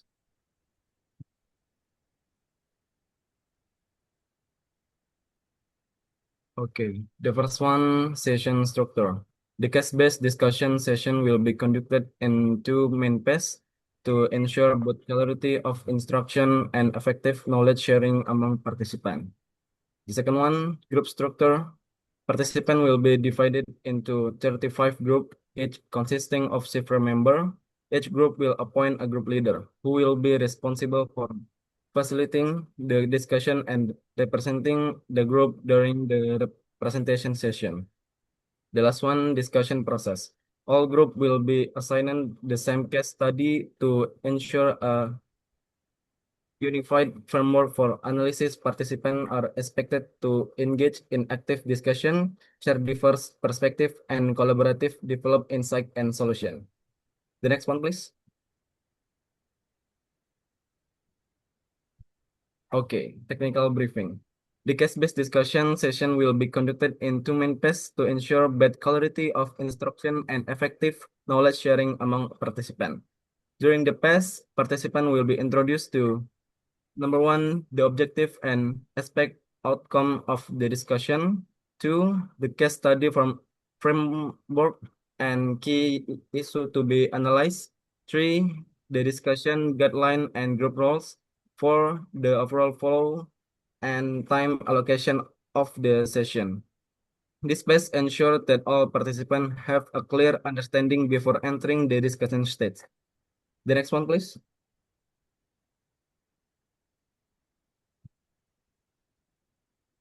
Okay, group presentation. Following the discussion phase, the selected group will present their finding in the following stage. Number one, participant will return to main room. Two, five group will be selected randomly to present.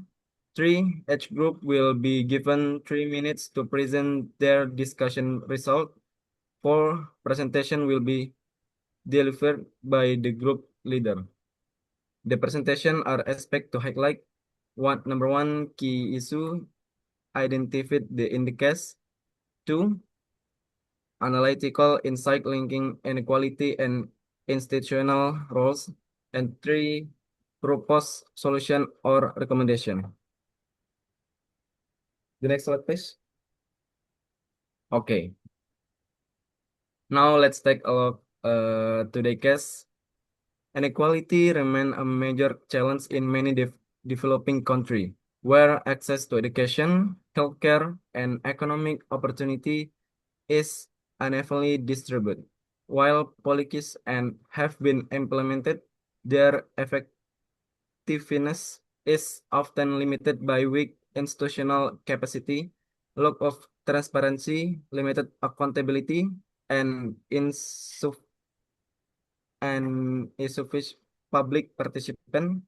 In many cases, governance system fail to ensure that resources are distributed fairly and reach the intended benefit beneficiaries.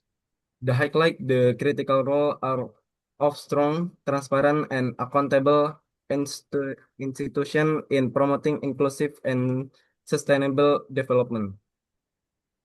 And based on this case, here is the key question we will focus on: how can strengthening institution contribute to reducing inequality in this context?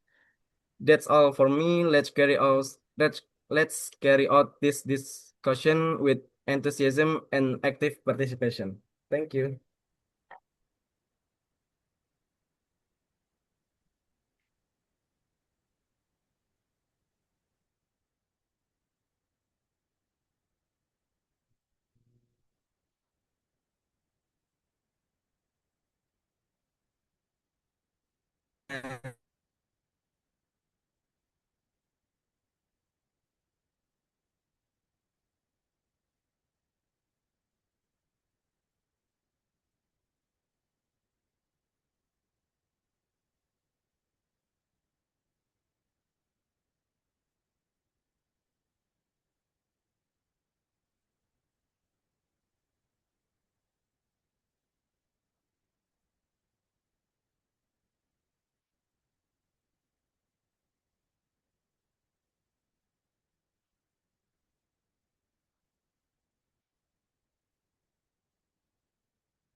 Excuse me.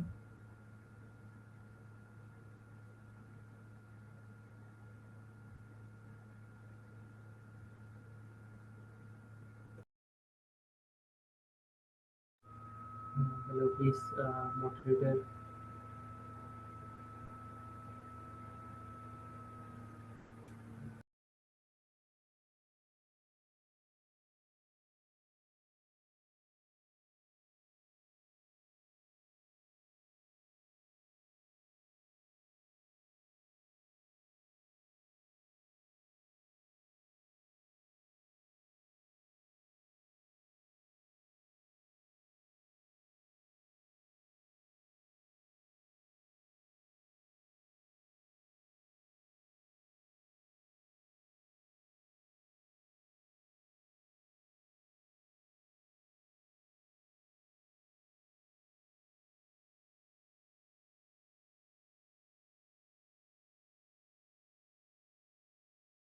Hello, excuse me. I have one confusion.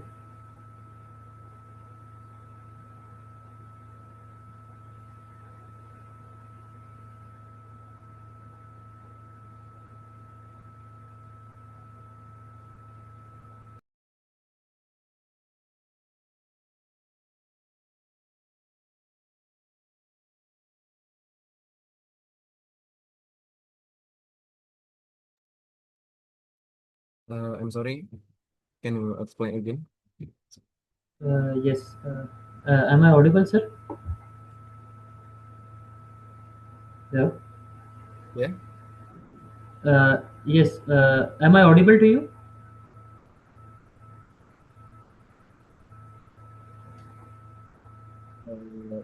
Wait a minute.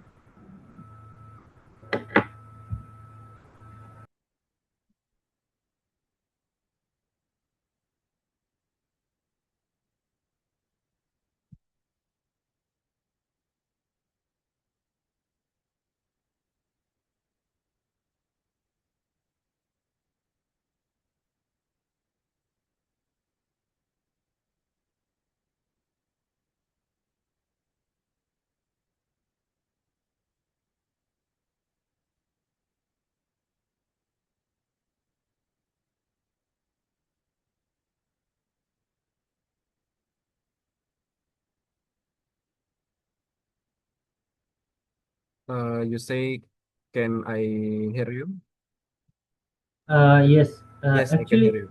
yeah. Actually, for my group, there is no leader, and also there is no backup leader available, and there are so many participants that are not even online. Well, So, in that case, what can we do? okay. Like, How many people in your group? actually, I am in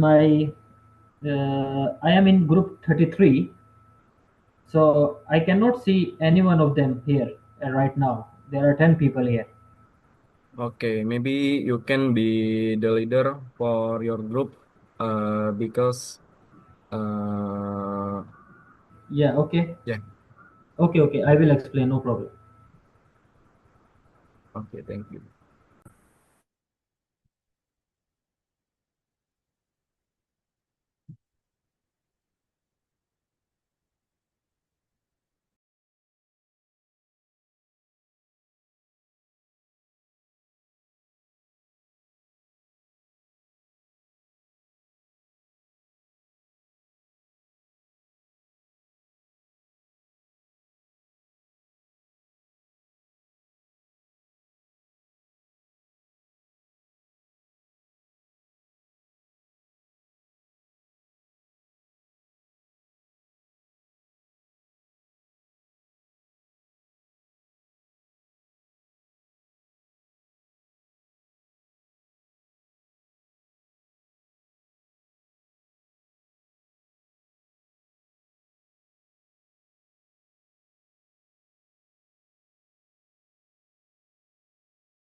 do we do now?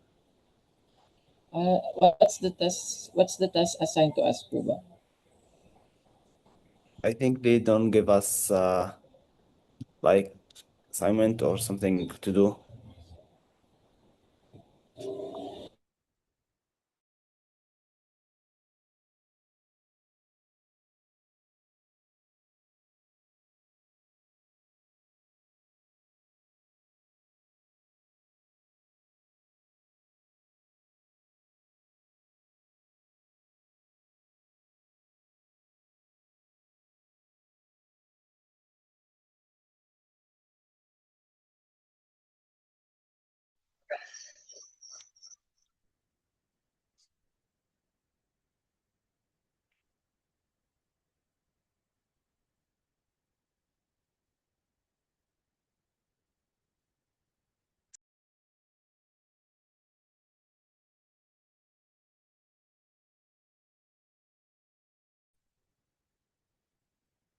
Hello everyone.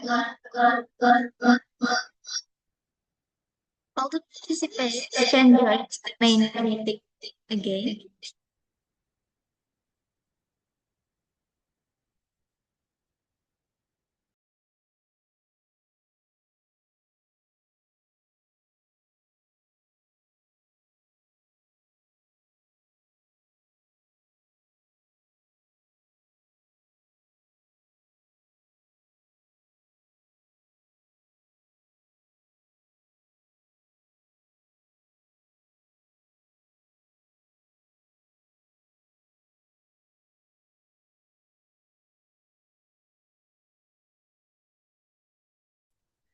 If they will end it, then they end it.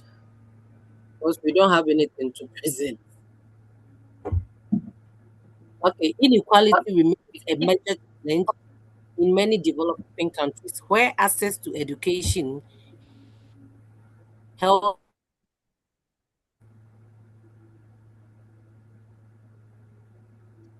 and Even in my group, they didn't turn on their mics. no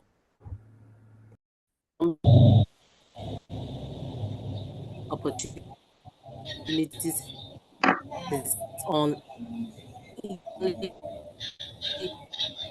treated, while policies are limited by weak. The time for Hear me? discussion is up, and you guys can join to the main Zoom again because we'll have the presentation session soon.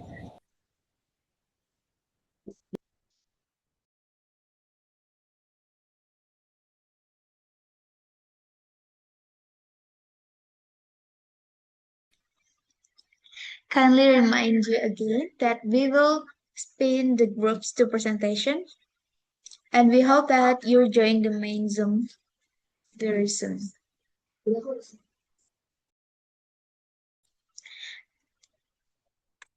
Okay, thank you for all the participants that joined to the main Zoom. Now we will spin that group who will presentation their discussion to our session right now. Okay, 3, 2, 1.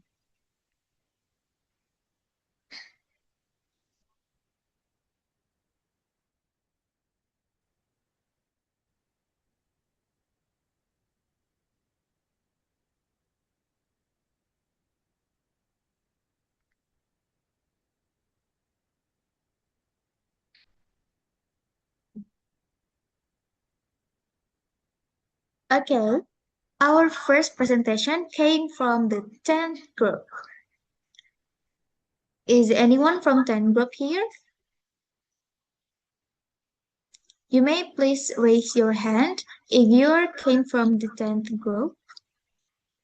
And before we begin, I would like to remind all of the presenters you are allotted exactly 2 minutes to pitch your ideas.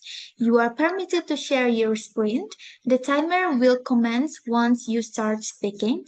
Once time is up, I will have to conclude your session and move to the next group. I trust you have prepared your materials thoroughly. Calling again for the group of 10.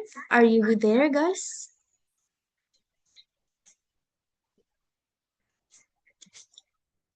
I will call again last call from the 10th group. Is anyone from 10th group here? Because it's your turn to representation. No? Okay, seems that there is no one from the 10th group and we will spin again.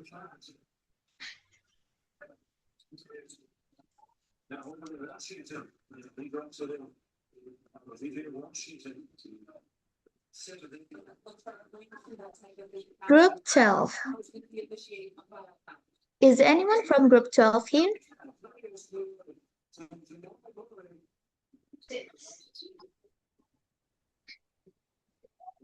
Calling twice for the member of the 12th group.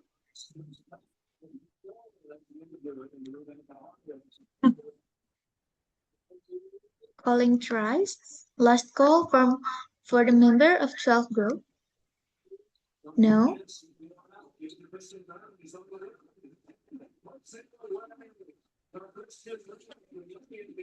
Okay, we will spin it again. Oh, sorry. This lovely. Are you from the 12th group? Yes po. Yes po. Okay. You may presentation your discuss, and you have 2 minutes to present your discuss with your friend, and we will tell you if your time is up. Thank you. The time is yours. I think I think that a strengthened institution leads to a better governance in the sense that all gears of governance will work much better together, and a strengthened governance and related institutions can provide each citizen a much more fair chance at nation's resources. For example, if educational institutions were strengthened, then more students will be able to access to learning and can improve the nation's development in the long run because the teenagers or the children is the future of their country. Thank you.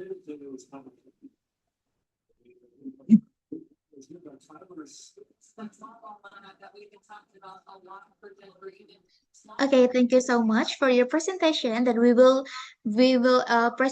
appreciate so much for your inspiration talk about our case. And maybe we kindly next to the next group. Please spin for the operator.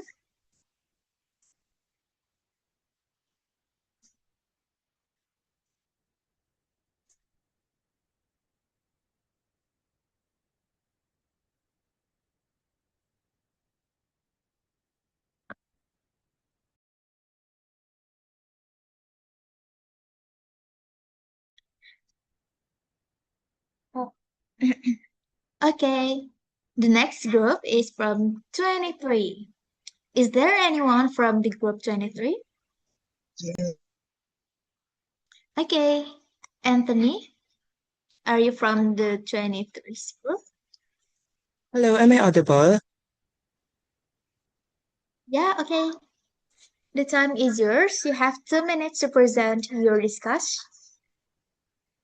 So to present our discussion, when we gathered our thoughts, we were decided that on the benefits of strengthening the institution is that people will get more fair chances at what their government or their nation offers, such as the resources, especially in education, as education is an important part of a nation's development.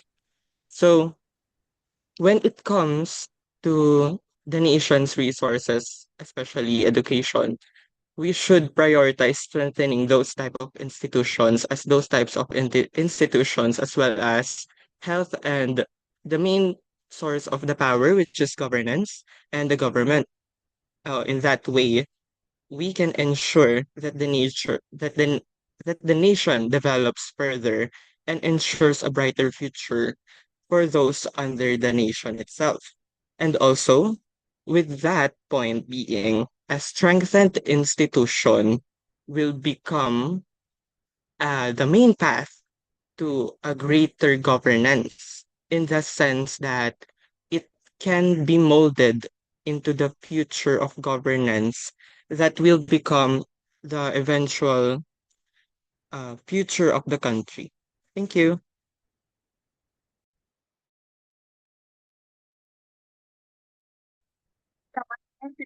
for your presentation. That would be very great to hear the inspiring presentation from the 23 groups. And we will move to the next group that would presentation their discussion results here. Please pin.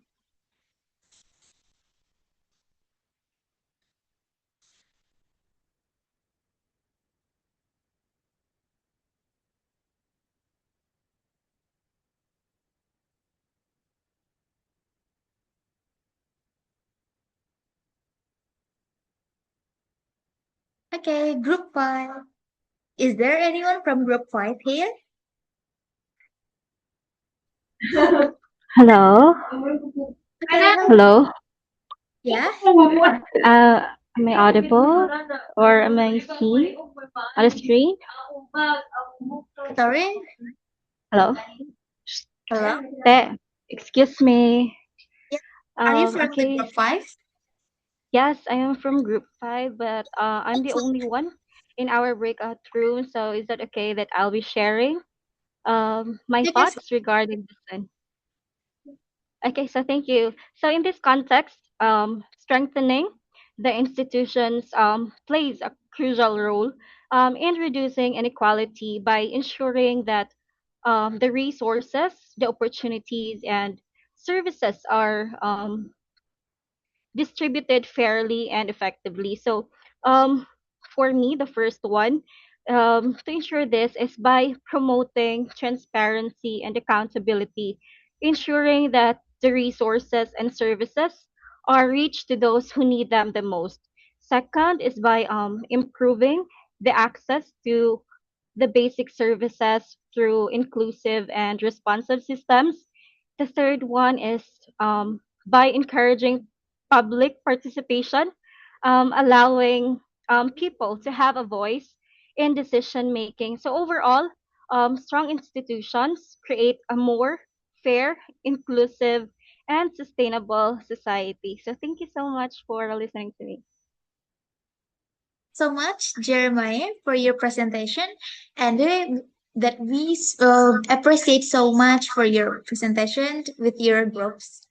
And as I already announced in our group chat, that we open for one participant, for one group who wants to presentation their paper without spin, you may raise your hand. Okay, we got one volunteer, 2, 3, 4. First. Lizo, did you say?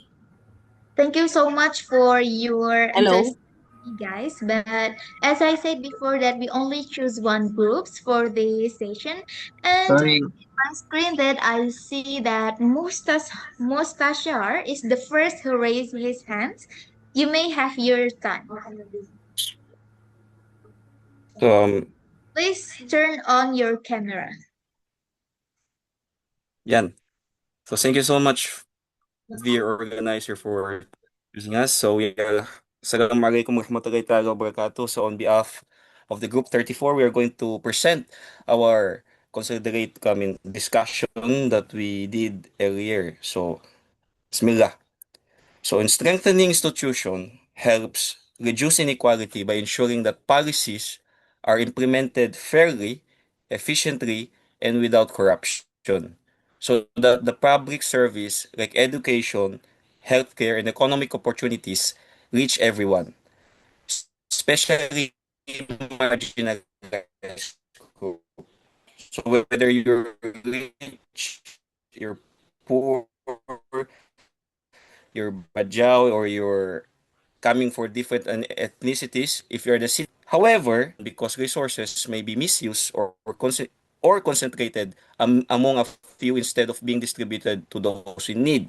Just like in here in the Philippines, many from our politicians are corrupted. So in this case, our resources are not given to those citizens fairly, justly. They were misused for their own benefit.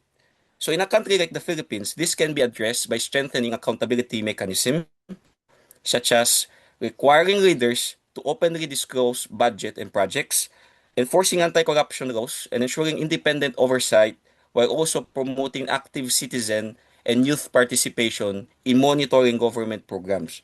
So the citizen must be actively monitoring the government on the things that they do.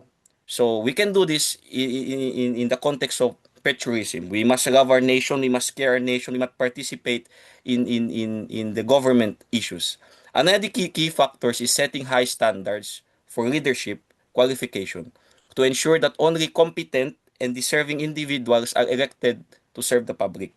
So they are the one that is serving us. So we, the citizen, must demand high standards in order to elect the best people to serve us. So not those underqualified, corrupt individuals. So it depends upon the people to choose who is going to serve us. So by empowering communities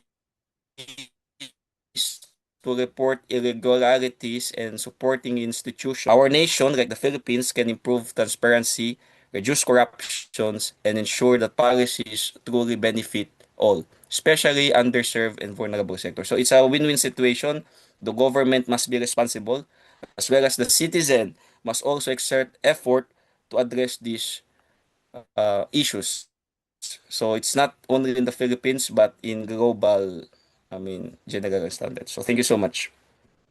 So much, Mustasha, and thank you so much for all the groups that already discussed their topics, and we appreciate so much. But we're so sorry because of lack of time that we only could allow some of your groups to presentations, and I can take the conclude that strengthening institutions play the critical role in addressing both inequality and corruption.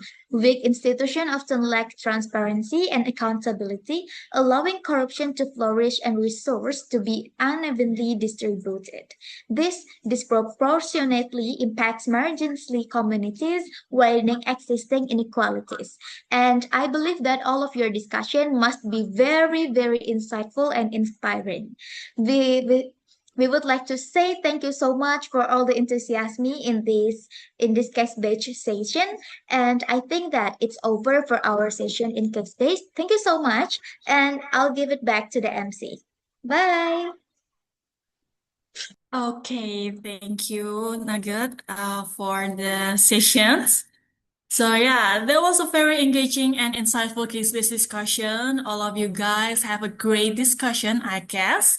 And it's great to see how all of you guys actively share your ideas and perspective. And finally, we have come to the end of the today's session. On behalf of the committee, I would like to sincerely thank you all the speakers, moderators, and participants for your valuable contribution. We hope today's session has been insightful and meaningful for all of you guys. Thank you for your attention. Have a great day ahead, and we look forward to seeing you again in the next session. Goodbye, everyone. Thank you.